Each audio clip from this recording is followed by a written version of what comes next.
Who would have thought? Good evening, everybody. You can answer. Good evening, everybody. That's right. Hey, welcome. Welcome to our first quarterly awards night for 2010. We have had a truly remarkable quarter in the last quarter of last year.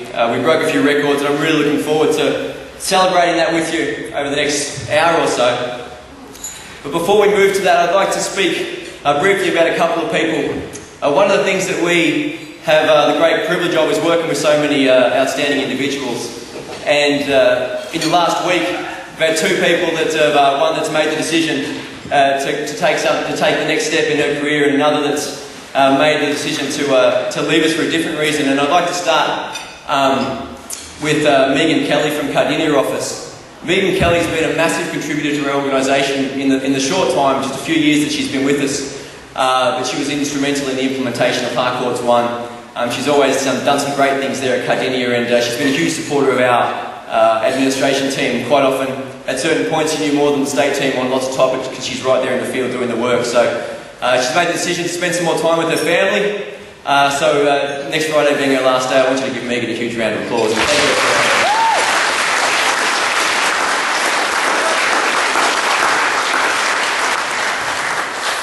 Secondly, our own Angela Tamata, our academy trainer, has made the decision that the next step in her career is to go back into the sales force.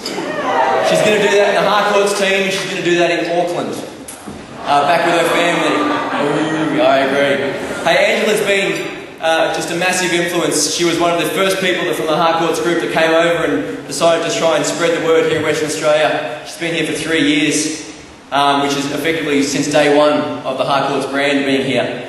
And in the early days, as many of you will remember, it was quite a tough task getting the Harcourts systems and processes and the people, the ideology and those sorts of things out there in the market, and Angela's fought hugely hard. She's been a massive contributor to everything that we have in this room today, and I want you to give Angela a magnificent round of applause.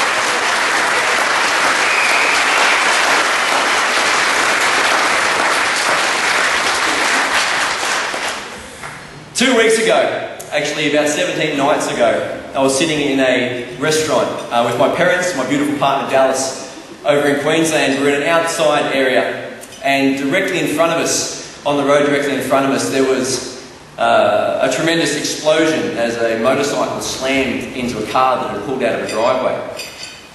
It was probably 100 metres in front of us, and it was an eruption of flame. It was a dark road, and myself and several others from the restaurant, we got up and we obviously ran to see if we could render some assistance. The initial thought is we've got to put out the fire because the whole road was on fire, as well as the car, which hadn't exploded yet as the motorbike the fuel tank had ruptured. And so the first issue was get the fires out. The second issue was, of course, tend to the injured people. No one was burnt, and in retrospect, no one was actually, there was a few broken legs and broken arms, but no one was dead or no broken backs, thankfully. And then we had to clear the road and make sure that the ongoing traffic could continue to come through without getting in trouble. It was quite a busy road. And the reason I tell you this story is because I watched in wonder personally as the collection of individuals who didn't know each other from a bar of soap got together and fixed that problem right there in the moment. And it was just amazing to see as they came together and when the need was there.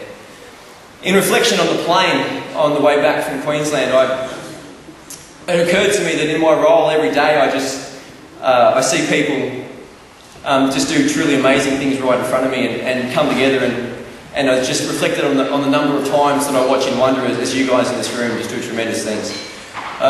In a couple of examples, I've watched in the last 2 years that I've been here some business owners tip hundreds and hundreds of hours and hundreds of thousands of dollars into building their teams and developing their people. And that just takes huge courage. There's certain people in this room who I know in the last 12 months have faced significant health challenges and in quite a couple of cases actually life-threatening health challenges.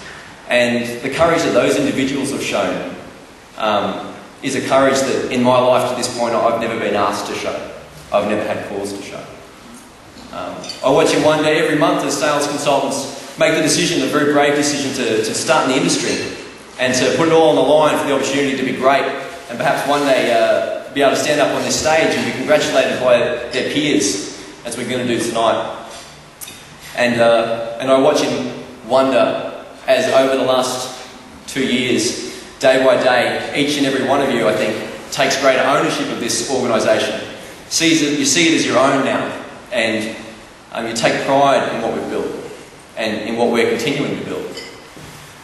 I think the lesson in all that, when you take a step back, is everybody in the room is going to go through challenges. Everyone's going through challenges probably right now, and when you're dealing with a person, you never really know what's going on underneath. So, if you have to jump to a conclusion, jump to a positive one. Paul Wright said to me along the same lines last week, and I'll quote if you don't mind. Andrew, if you're going to be wrong, I would prefer you were wrong by giving someone a chance than wrong by not giving them a chance. So, let's give each other a chance. Let's see if we can support each other moving forward. I'd like to finish with 2 truths about this industry, about this organisation, and about being part of it. Every day, every single one of you faces questions, makes decisions, and takes actions. And these actions, decisions, and questions go one of 2 ways. They either move you closer to Harcourts, or they move you further away. These are questions like, do I really have time to sit down and do my business plan properly? Is it really worth the effort I'm going to have to put into Harcourts 1 to learn it? Am I going to get the benefit of that? Should I make the commitment to go to conference? Is that going to be worth my while?